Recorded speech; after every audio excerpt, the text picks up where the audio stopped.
The year is 1940. The air in Bucharest, once dubbed the Paris of the East, is thick with tension. You can feel it. It hangs in the grand coffeehouses on the Calea Victoriei, where whispers of war and political intrigue replace the usual light-hearted gossip. King Carol II, a figure more known for his scandalous affairs than his statesmanship, sits uneasily on his throne. His crown feels heavy. His kingdom is teetering on the edge of a precipice, a geopolitical knife edge. The storm clouds of war are gathering over Europe, and Romania, with its vast oil fields at Ploiești, is right in the eye of that storm. See, oil is the lifeblood of a modern army, and Hitler's panzers are very, very thirsty indeed. Here comes Ion Antonescu. He was a soldier his whole life. Strict, organized, and stood up super straight, showing he'd been in the military forever. People said Antonescu couldn't be bought, which was rare in Romanian politics. This even made his enemies respect him a bit. His big moment came in September 1940. The country was in chaos because they lost northern Transylvania. Desperate to stay in charge, King Carol II called Antonescu and made him prime minister, giving him total control. In just one day, Antonescu turned things around on the king. He made Carol II give up his throne to his young son Michael, and then forced the disgraced king to leave the country. With the Iron Guard out of the way, Antonescu is free to steer Romania's foreign policy exactly where he intends it to go, straight into the arms of Nazi Germany. The alliance is formalized in November 1940, when Romania officially joins the Axis powers. For Hitler, this is a massive strategic victory. He gains not just a loyal ally on the Soviet Union's southern flank, but also, crucially, secure access to the Ploiești oil fields. These fields are the fuel tank for the German war machine. The swastika flies alongside the Romanian tricolor in Bucharest. The Romanian economy is completely reoriented to serve the German war effort. The day of reckoning arrives on 22nd June 1941. At dawn, under the codename Operation Barbarossa, Hitler unleashes the largest land invasion in human history against the Soviet Union. For Ion Antonescu, this is the moment he has been waiting for. This is his crusade. That very day, he addresses the nation in a famous radio broadcast.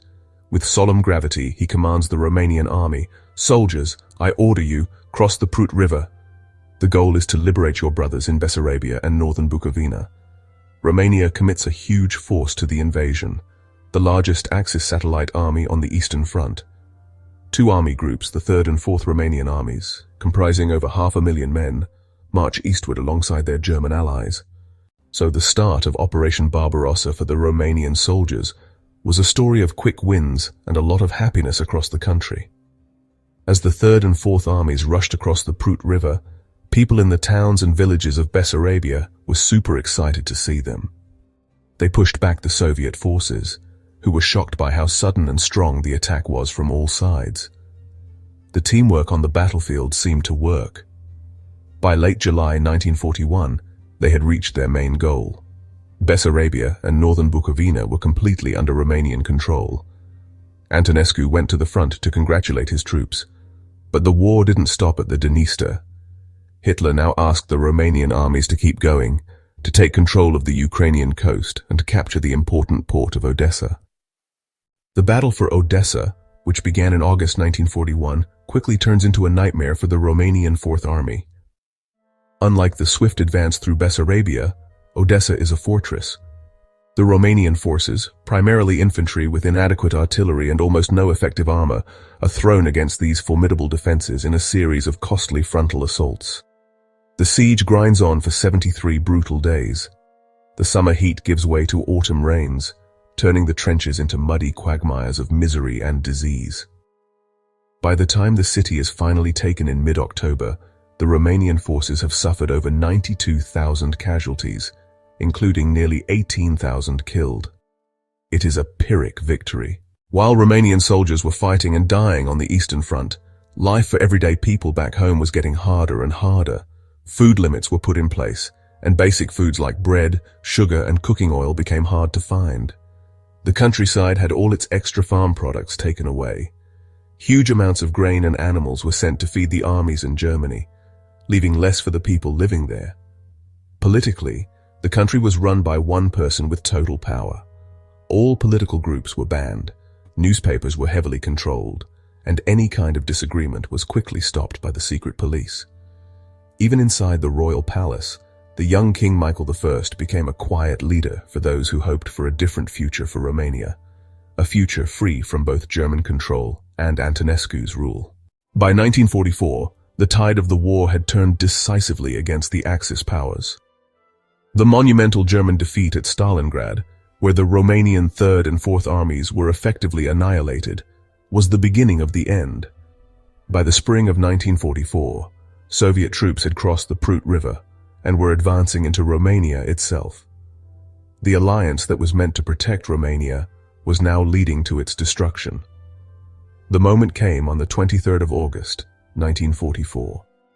When the Conducător once again refused to seek an armistice with the Allies, the king uttered a prearranged phrase: "If things are so, then there is nothing left for us to do."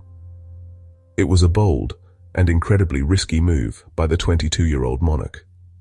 That night, King Michael announced to the nation that Romania had ceased hostilities against the Allies and would now be joining them to fight against Nazi Germany.